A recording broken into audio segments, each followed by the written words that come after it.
අද අපි කතා කරන්න යන්නේ grid auto column සහ grid auto rows සම්බන්ධවයි. එන යමු වීඩියෝ එකට.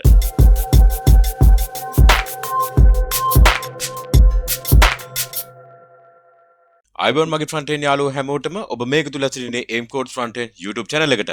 හරි. අද අපි කතා කරන්න යන්නේ grid auto column සහ grid auto row සම්බන්ධවයි.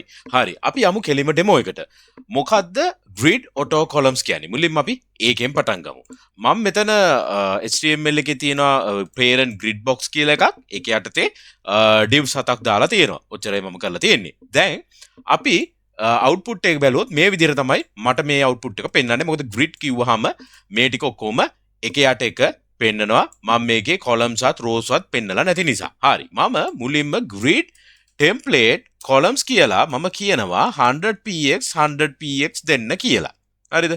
දැන් මම මේක refresh කරාම මට පෙන්නනවා 100px 100px කියලා තියෙනවා. ඒ කියන්නේ 100px 100px කියලා පෙන්නුවෙන් පස්සේ ඊට පස්සේ ඉතුරු columns උත් තියෙනවා. දැන් අතරම බැලුවොත් මේ HTML එකේ දෙකකට වඩා තියෙනවානේ. මෙතන column දෙකක් තිබ්බට මේ grid එකෙන් අපිට දෙකක් හැදුවට ඉතුරු ටික එයාට පුළුවන් ඊළඟ row එකේ ඉඳන් පටන් ගන්න column දෙක ගන්න. ඒක තමයි මේ කරලා තියෙන්නේ. 1 2 ඊළඟ 3 4 5 6 7 ඔය විදිහට.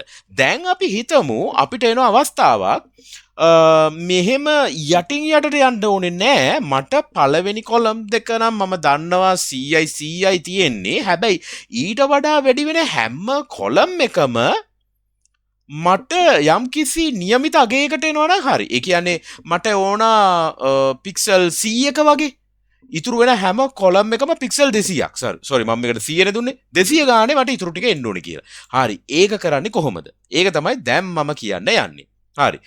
මුලින්ම දැන් ඊළඟ එන හැම div එකක්ම ඊළඟ row එකට යන්නේ. මම දැන් ඒක මුලින්ම කඩන්න ඕනේ. ඒක කඩලා මම කියන්න ඕනේ නෑ.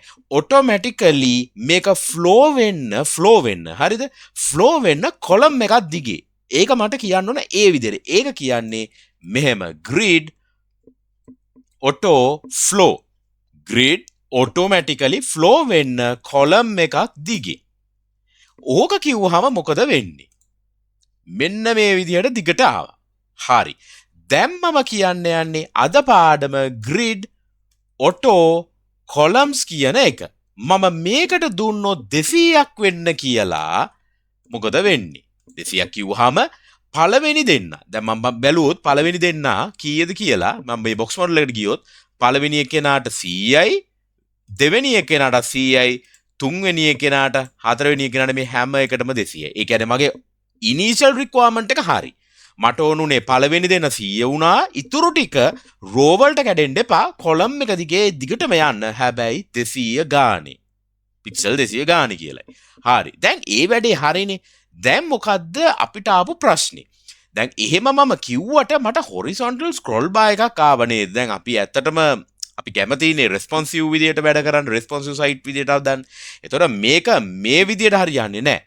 එහෙනම් අපිට 200 නැතුව ඊළඟට පාවිච්චි කරන්න මොනවද තියෙන්නේ? 1fr fraction unit. ඉතුරු වෙන space එක ගන්න.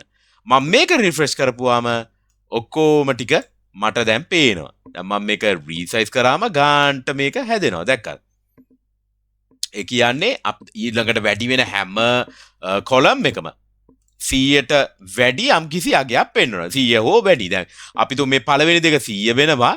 තුන්වෙනි එක 113 ගාන. මේක ඇවිල්ලා ඔටෝමැටික් ඉතුරු තියෙන හැම එකටම available වෙන width එක බලලා ඒ තියෙන columns ටික දා ගන්නවා. දැන් මම මේකට දාන්නම් තව 8 9 කියලා මම කීපයක් දාන්න.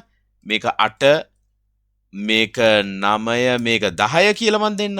ඊට පස්සේ මම මේකට දෙන 1 මම එක එක classes ටිකක් දෙන්න 2 3 කියලා. හරිද? දැන් ඒ විදිහට දුන්නාම බලන්න මොකද වෙන්නේ කියලා. මේක අඩු වුණා. දැක්කද? ඒ විදිහට column ගාන ඉතුරු වෙන හැම ඉතුරු වෙච්ච space එකේ මේ column ටික බෙදා ගන්න evenly. ඒක තමයි මේ කියන්නේ. evenly වගේ එකක් තමයි මෙතන වෙන්නේ. 1fr කරගන්න. මේක. හරි. ඊළඟට අපි කතා කරන්න යන්නේ grid auto rows ගැන. දැන් අපි auto rows කියන්නේ මොකක්ද? දැන් මම මේක මකන්න. හරිද? මේකත් මකන්න. මේකත් මකලා මම මේ ටිකත් මකන්න. හරි. දැන් auto rows කියන්නේ මොකක්ද මම මේක රිෆ්‍රෙෂ් කරන්නම් හරි back to normal මම ලියන්නම් grid අර මම කියපු දේම මම දැන් කරන්න යන්නේ template rows කියලා මම 50px 50px කියලා දෙනවා එතකොට මොකද වෙන්නේ මම මේක රිෆ්‍රෙෂ් කරාම 50 50 තියාගෙන හරි මම මේක ටිකක් වැඩිපුර එකක් දෙන්න ci කියලා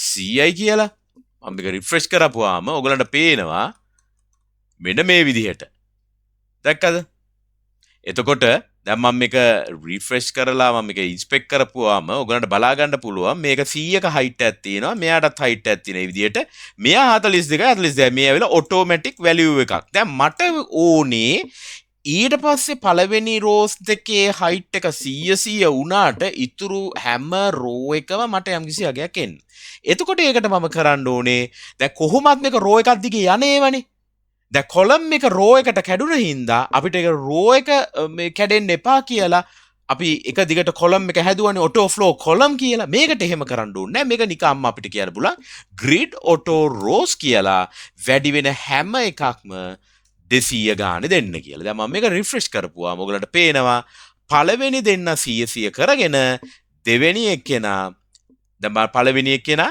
දෙවෙනි එක්කෙනා තුන්වෙනි එක්කෙනා ඉඳන් 200 කියලා දාගන්නවා. තව එක්කෙනෙක් ඇඩිෂනල් දාගත්තොත් එයාත් 200යි කියලා පෙයි. මේකට මම ක්ලාස් එකක් දෙන්නම් 1 කියලා. ඊට පස්සේ මෙයාටත් මම 8 කියලා දෙනවා. මම මේක රිෆ්‍රෙෂ් කරාම ඔයගලන්ට බලා ගන්න පුළුවන් ඒ විදිහටම 8 වෙනි එක්කෙනත් ආවා. හරිද? ඉතින් ඕක තමයි auto rows කියන්නේ. හරි. මම සමරි එකක් කරන්න අද අපි කතා කරපු දේවල් ගැන. අද අපි කතා කරේ grid auto rows සහ grid auto columns ගැනයි.